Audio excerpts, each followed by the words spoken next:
Welcome into the third edition of our video podcast titled Musings from the Mountains. If you noticed, if you followed along for the first two, quite the glow up. We Extremely. Extremely. We now have our own intro and our own logo. Definitely on the upside for this video podcast. Moving up in the world. Thank you for tuning in again. Today we had another 30-minute fall camp. This one was a little bit different. There were pads. Not full pads yet. That'll happen tomorrow. But there were pads. Upper pads, guys running around. You're starting to get that real football feel. The fall camp is back. As for things that stood out to me, the competition drill, from what we were able to see during our 30 minutes, was highly entertaining. A couple offensive and defensive guys going together. Showed a little bit of the versatility we've talked about with Alex Sinkfield. Did a one-on-one on the outside against Tyke Smith, got deep on him in the end zone, made a fantastic catch, was able to get down and kind of win that drill. It was a clean sweep for the offense outside of a Sam James drop ball.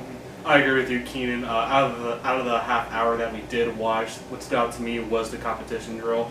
Really, the staff, like we've talked about over and over again with the spring, they really emphasize having fun but then competing at the same time. And watching these competition drills over the course of the spring and now in the summer have been very entertaining. It's great to see these guys kind of showcase their skills as well.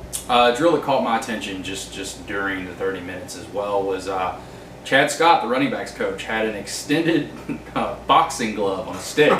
And as running backs were going through footwork drill, he was trying to poke the ball out. So that was entertaining. You know, he was having some fun with it. Overall, though, a lot of the same drills, a lot of the things we've seen. They had the juice period where they try to fire up the players. You know, it really works. I was very, very happy with the music selection during that. Still DRE. If you haven't heard it, check it out. Overall, though, I think that today was more about when you transition here about what Neal said. Some interesting things today in his press conference after practice. He addressed the scholarship numbers. He said they're going to be around 79 or 80. If you want to follow along, we have a free scholarship chart on our website. Just go to the football tab, click that. That should be completely accurate at this point. I'm going to be double checking it, but I have 79 on there as of today. Also interesting, for those that follow recruiting, he made mention that 2 of those scholarships for this 2019 class, it's full now. The 2019 class is full. They cannot add anybody else to that. But 2 of those scholarships are going to be counted forward. So West Virginia is going to be basically working with 23 available scholarships in 2020. They have 12 commitments right now. So 11 spots. They can always count more forward in the future if they want, but basically 11 spots to fill.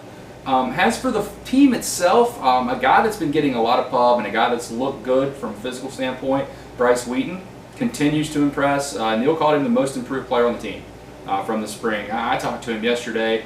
He struggled, you know, in the spring. It wasn't what he thought it was going to be. So he really kind of had a heart-to-heart with Neal at the end of spring and really took it into next gear, made himself, I guess, more focused, more driven on what he needed to do as a player, both on and off the field. And you can tell that he's making strides. Yeah, and Neal pointed out the second most improved player when it comes to the offensive side of the ball is offensive tackle Colton McKivitz. He's another one who he could have gone to the NFL after last season, but he decided to stay. And Neal Brown said he challenged him. He challenged him during the spring, he challenged him now, and he's really developing into a true leader for that offensive line. Offensive line is a big question for the Mountaineers heading into this season. And Colton McKivitz, Josh Sills, those guys are definitely going to be the leaders in the center of it all. So great to see him making strides, great to see him developing into a leadership role there for West Virginia. And you know, I'm not too surprised. I mean, this is a guy that has great leadership qualities. He has, you know, his skill is definitely elevated. He looks a lot stronger, and I'm excited to see what he can do here as the season.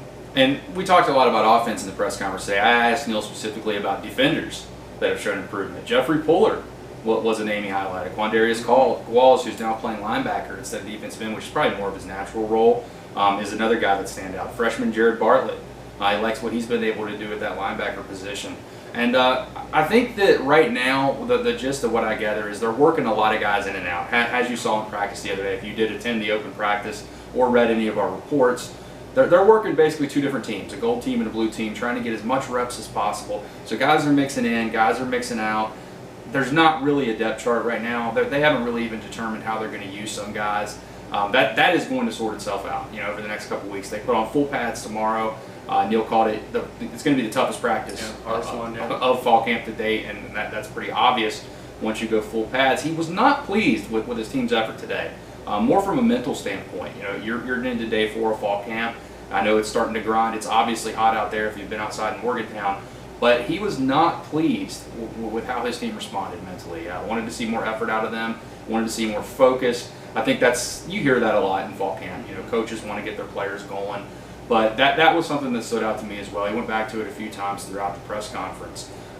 And one of those things too that he mentioned, building off of that, is that one of the things that disappointed him was the guys who have played meaningful snaps. A lot of the guys who have a lot of experience, you just thought, today was kind of immature. They didn't take care of their bodies. They didn't, pay attention to detail. He said, if you can do those things, pay attention to detail, take things seriously, take care of your body, you can have success. And he's just very disappointed, especially when it's guys that you're counting on, guys that have played meaningful snaps, guys that you're expecting to build off of what they've already created and stuff. And a lot of it too was depending, one other thing too is depending on the young guys to step in some of those roles too. He was disappointed in that too. And if you've talked to Neal Brown for 5 minutes, attention to detail is a big aspect. He's a firm believer in doing things the right way over a long period of time is going to pay off. In those close football games, West Virginia might find itself in some close football games this fall. Mm-hmm. If you can trust and understand and know how people are going to react in those situations, and you rehearse these situations over and over and over, it's going to pay off. That's kind of right at the bottom of the pyramid when it comes to his coaching style. As for moving forward, there is no open practice tomorrow. We'll get back at it Thursday, but we do speak with assistant coaches. So I'm interested to hear about the development. These are offensive assistant coaches outside of coordinator Matt Moore. So I'm interested to hear about the development of some spots. Obviously, wide receiver, quarterback.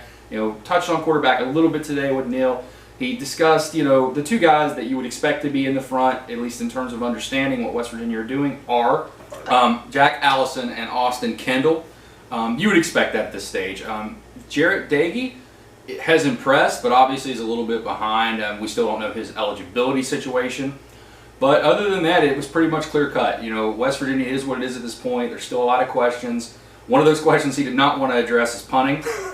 And definitely sidestepped that one when I asked that today. So we'll find out more about this team moving forward. We're going to continue to do this. We hope you continue to tune in.